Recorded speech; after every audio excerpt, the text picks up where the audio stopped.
गुन्द्रुक भनेपछि हामीलाई धेरै मनपर्ने कुरा नै भइहाल्यो, जसको लागि हामी घरमा सजिलैसँग यसलाई तयार गर्न पनि सक्छौँ। र यो चाहिँ रायोको साग हो। कतिचोटि तोरीको मुलाको सागबाट पनि गुन्द्रुक तयार गर्ने गरिन्छ।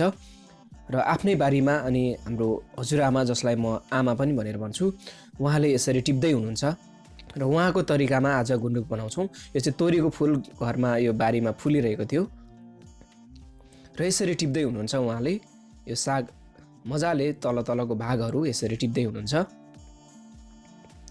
आमाले यसरी टिप्दै गर्ने क्रममा एकदमै रमाइलो महसुस भइरहेको छ र यसरी साग उहाँले टिपेर लगभग यतिको तयार गर्नुभएको छ र यसलाई चाहिँ उहाँले मजाले धुनु भइसकेको थियो र एक ठाउँमा यसरी यो सागलाई राखिदिएका छौँ। एउटा म्याट घाम लाग्ने ठाउँमा यसरी राखेर सागलाई यसरी छरिदिनुपर्छ र सबैतिर मजाले यसलाई फिजाइदिनुपर्छ र यसरी सागलाई मजाले घाम लाग्ने गरी सुक्ने गरी यसरी फिजाउँछौँ पनि र बीचबीचमा यसलाई चलाउँदै पल्टाउँदै तयार गरेर यसरी सागलाई लगभग ओइलिसकेको छ। यो लगभग मलाई 3 दिन जति लागेको छ। त्यसपछि सिलौटोमा यसलाई थिचिदिनुपर्छ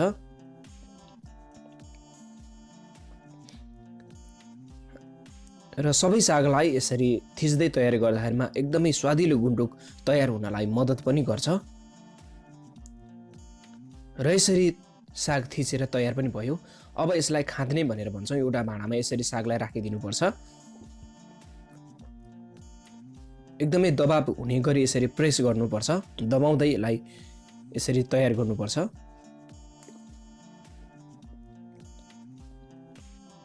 र यसरी तयार गरिसकेपछि अब यसलाई हामीले छोपिदिनु पनि पर्छ माथिबाट। त्यसपछि एउटा कुनै पनि ढुङ्गाले अलिक गरुङ्गो कुराले यसलाई थिचेर राख्नुपर्छ। लगभग यसको 5 देखि 1 हप्तासम्ममा यतिको मात्रामा गुन्द्रुक तयार भएको छ र यसलाई अब सुकाउनको लागि तयार भएको छ। यो चाहिँ र कतिचोटि यसलाई लुगा सुकाएको जस्तो तरिकाले पनि सुकाउने गरिन्छ र यसरी सुकाउँदै छौँ उहाँले। र यसरी गुन्द्रुक लगभग हाम्रो तयार भएको छ र आलो गुन्द्रुक खाने हो भने लगभग ड्राई हुनु अगाडि नै यसलाई खान सकिन्छ र धेरै समयसम्म राखिराख्नलाई यसलाई पुरै कम्प्लिटली यो घाममा सुकाएर जबसम्म ड्राई हुँदैन तबसम्म यसलाई सुकाएर तयार गर्न पनि सकिन्छ र यस्तो तरिकाले गुन्द्रुक तयार भएको छ।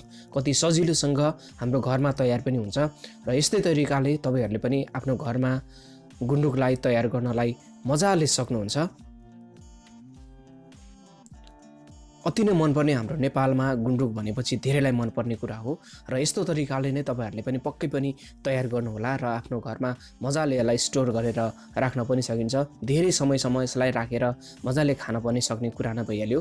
र आजको रेसिपी तपाईहरूलाई कस्तो लाग्यो? यदि मन पर्यो भने भिडियोलाई लाइक, शेयर, च्यानललाई सब्स्क्राइब गर्नुहोस्। यस्तै रेसिपी लिएर फेरि पनि तपाईँहरूको बिचमा आउनेछु। तबसम्मको लागि नमस्ते।